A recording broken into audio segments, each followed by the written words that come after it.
Howdy folks, and welcome back to the channel, and welcome to the last tutorial episode of War in the East 2. The last tutorial for this kind of what I call the tutorial for beginners or basic tutorial series. And I wanted to conclude this series with a small tutorial dedicated to the victory conditions, and to what I called in as the title of the video, the math of victory. So basically, how do you win a scenario and how do you win a campaign? These two are treated differently.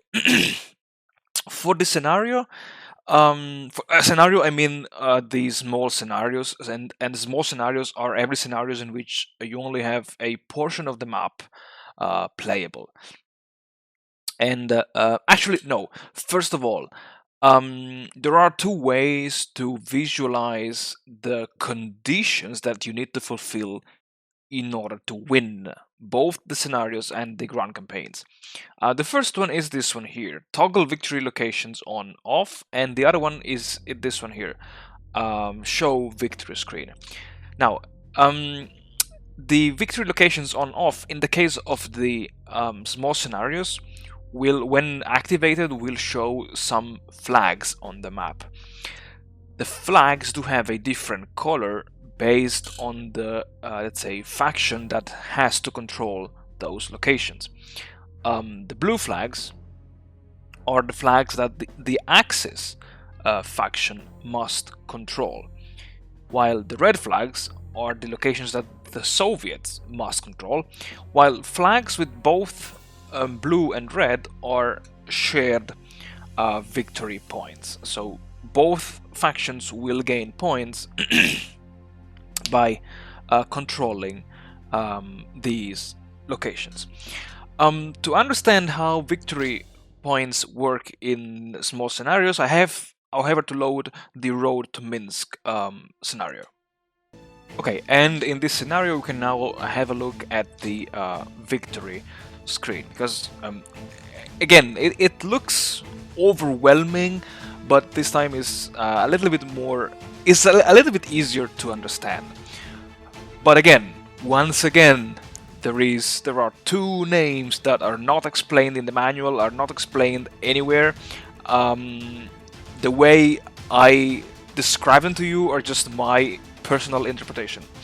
So what you see here, you see Axis, Soviets, and then you see these ET, EG, and PTS. Now PTS are points, while ET and EG, nobody knows what do they mean. I believe they mean end turn and end game.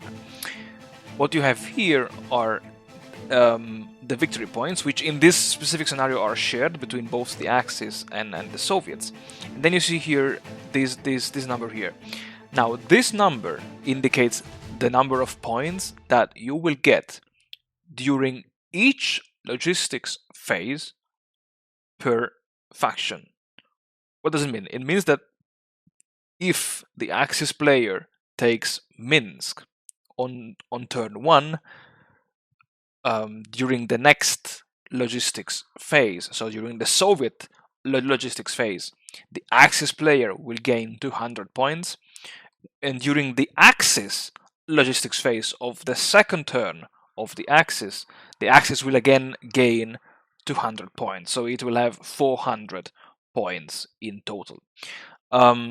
Briefly, let me show you this in the Excel file.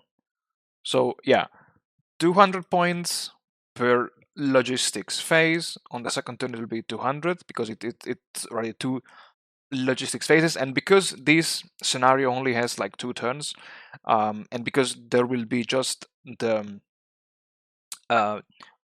Soviet logistics phase of the Soviet second turn, the Axis will gain maximum 600 points. While we see here the other victory points, which are under the EG, the end game column.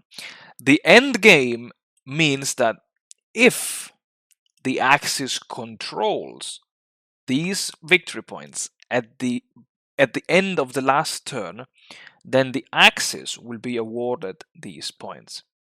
vice versa, because these are shared between the Axis and the Soviets, because the Soviets do still control these victory points at the end of the game, the Soviets will gain these points. And exactly, this is shown precisely here. So I hope you got the concept. End turn, they will be awarded twice during each logistics phase, end game just at the very end of the last turn. So you don't need to control them forever and ever, just really at the very end. And then some, let's say, more easy to interpret numbers. You in these small scenarios, you also gain points by, I would say, incapacitating enemy manpower. In this case, you gain 1 point every 1,000 men, 1,000 guns, no, 1,000 men, 100 guns, 10 armored fighting vehicles, and 10 aircraft of the Soviets. While vice versa, the Soviets will gain points every 100 men, every 10 guns, and every AFV and every plane destroyed from the Axis. And at the end, those points are summed up, and what you get is the ratio of these points. Basically, if the attacker has a ratio that is above 5, this will be called a decisive victory, in this case a decisive Axis victory. If the ratio is between 5 and 2, this will just be a major victory. If the ratio is between 2 and 1, it's called a minor victory. And if the ratio is below 1.1, it's called simply a draw. So these are, say, this is the math of the small scenarios. Let's have a look at the grand campaigns. Now, in the grand campaign, the situation is slightly more different, because if you toggle the victory points, you see that you don't have flags, but you see numbers inside squares. And most important of all, if you activate the show turn summary, you see this small window here. This small window here contains all the information that you need to know to win this scenario. Before diving into this, I have to say one thing. There are two ways of playing the grand campaigns. In particular, the 1941-1945 campaign and the Stalingrad to Berlin campaign. There is the so-called no early end version of these campaigns, and this is like a more relaxed way of playing these campaigns. The no early end will just check if after December 31st, 1944, the Soviets are in Berlin, because if it's so, then it will be a decisive Soviet victory.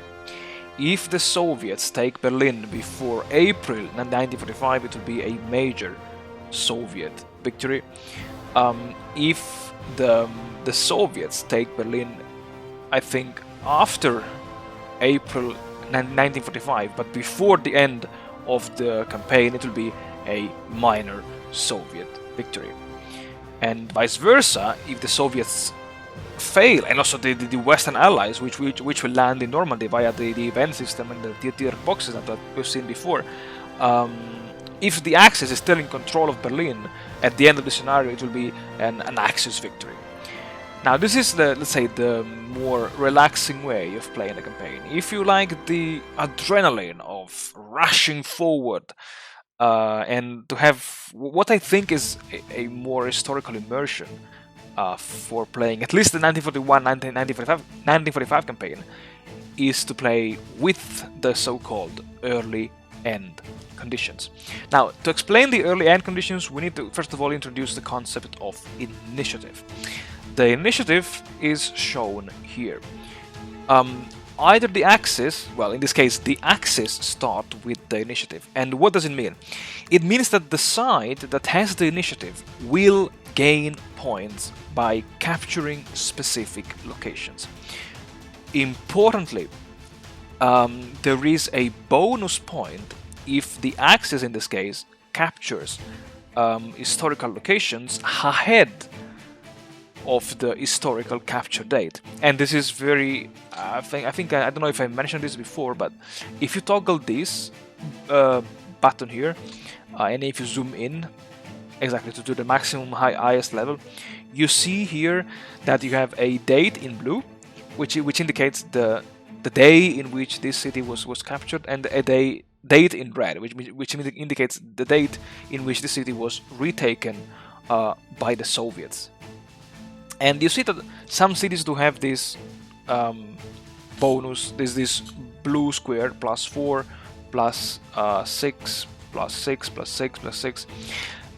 So this in red is the basic point that this city gives you, and this one here is the bonus that you get if you capture this city ahead of the historical capturing date.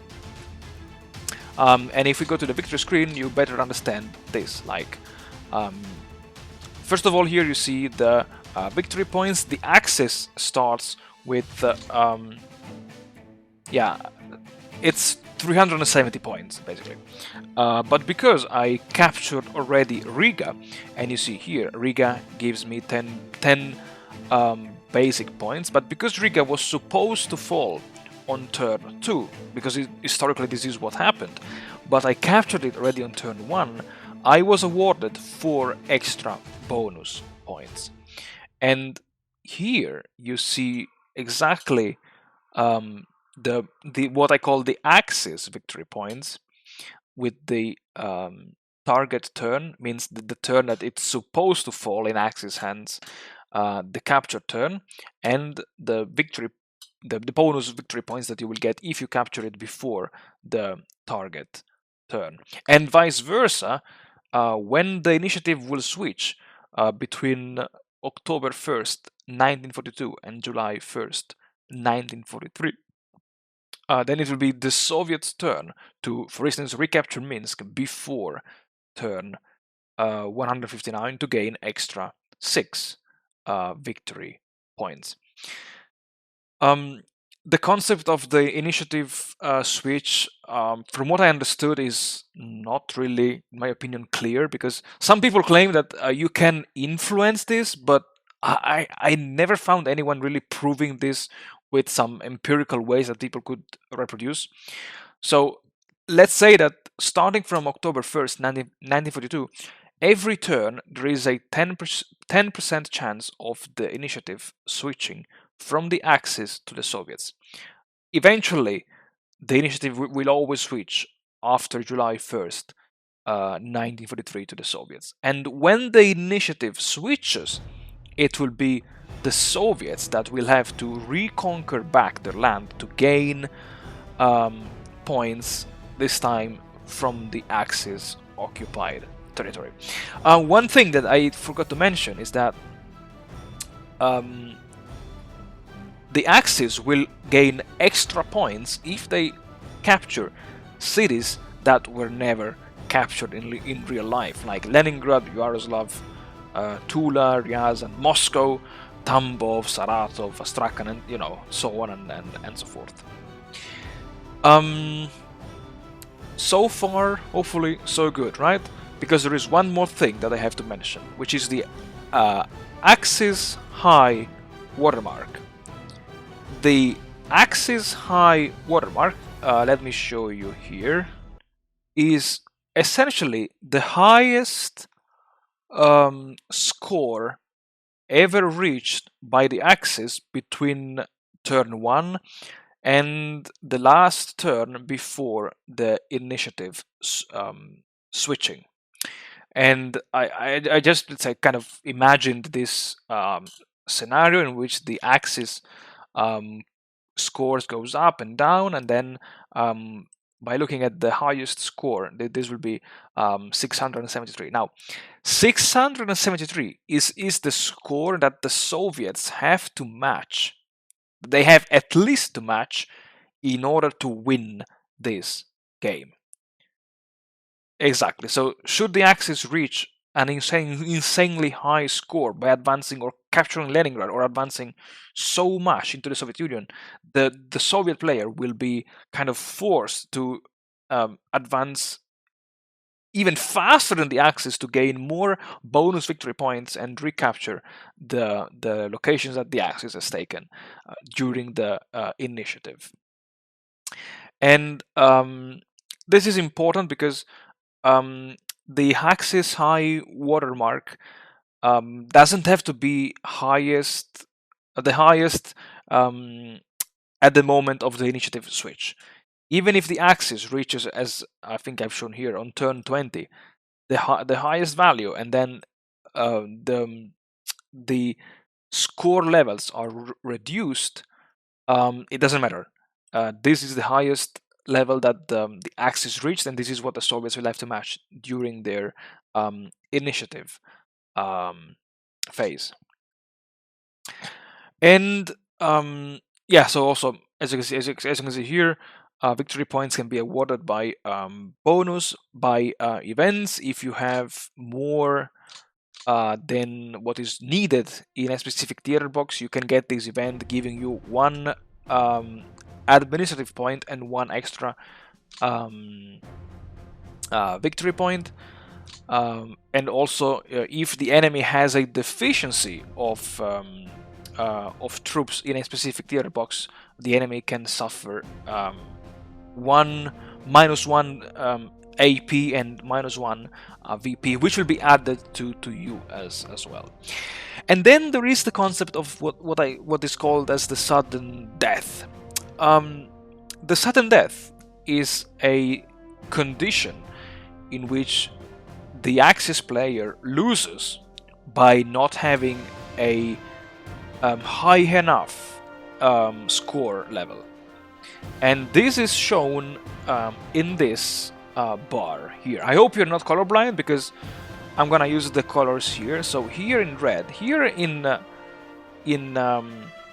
this orange color, you have the current points, and here you have the Axis high watermark, which in this case is as high as the points, because I just took Riga on day 1, and I started from 370 plus 14 is 384. What does it mean? Sudden loss 525 means that the Axis will automatically lose the game if by turn 29 they do not have 525 points, which is here, L, loss. And is not shown here because this will appear when you pass, let's say, this first victory check. If the Axis does not have 575 points by turn 68, the Axis will lose. Vice versa, if the Axis, because the player is so skilled that reaches Leningrad, Moscow, and Rostov by turn 16. So if you manage to reach 700 points by turn 16, this will be a sudden victory. So you won the game, because I think this is made to simulate the super fast and super deep advance of the Wehrmacht and an imminent collapse of the Soviet Union by, let's say, October 1st, 1941. And you see here sudden victory levels, which means that if the Axis gains 750 points by turn 29, it will be again a sudden victory. And this is true for, let's say, until turn 91, and 800 points for turn 107. Vice versa, when the initiative will switch, should the Soviets gain 450 points by turn 68, or 500 by turn 81, and so on and so forth, then the Soviets will gain a sudden victory. So I hope you got this the concept of initiative of sudden loss, sudden victory. But yeah, so this is how I would like to play my campaigns, because this really pushes, let's say, the axis to advance for as long as possible and as fast as possible again into the Soviet Union, to to raise the high watermark level to the point that the Soviets will have to rush on their hand against the Axis control territory, to raise their score level to the point that it will match the Axis high watermark.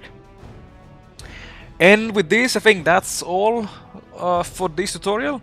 I really thank you very much.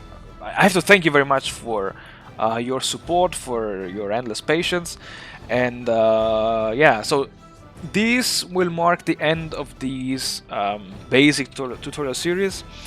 There will be some episodes dealing with some more advanced tutorials in which I will kind of combine information taken from different basic tutorials to kind of give you some advanced tips and tricks on how to manage your air force, your armies, your units, and so on and so forth. Until then, my friends, I really thank you again for supporting the channel, for motivating me to do this tutorial series. I wish you all the best, and for those of you who are interested, I'll see you all in the advanced tutorial episodes.